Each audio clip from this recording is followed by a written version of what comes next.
ازيكم اعزائي المشاهدين؟ جاي النهارده اعرفكم على فندق ذا في هوتيل شرم الشيخ بعد التجديد، وده كان معروف باسم براميزا شرم الشيخ.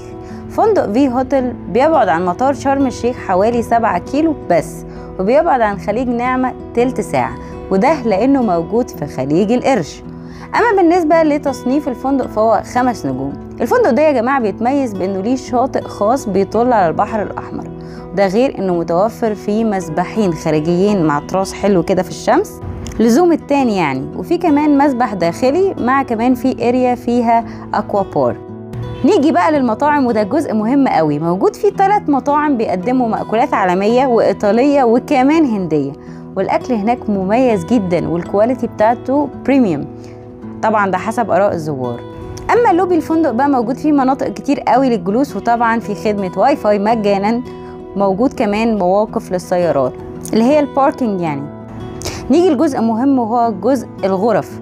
لو حبينا نتكلم عن الغرف اللي موجوده في فندق ذا في هوتيل، موجود كذا كاتيجوري عندهم، في البريميوم روم، في السوبريور روم، في الفاميلي روم او الغرفه العائليه، ده غير كمان الاجنحه، طبعا على حسب احتياجكم. عايزين نقول ان الاوض دي كلها مجهزه بالكامل بكل احتياجاتكم، مكيفه اكيد، غير ان الديكور زي ما انتم شايفين حديث ومريح في مساحه ممتازه جدا جدا.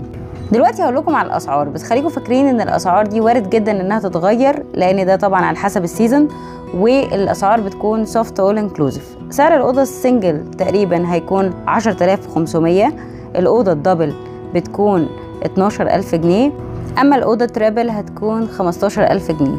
تقدروا تحجزوا من الموقع مباشرة أو من بوكينج أو من شركات السياحة.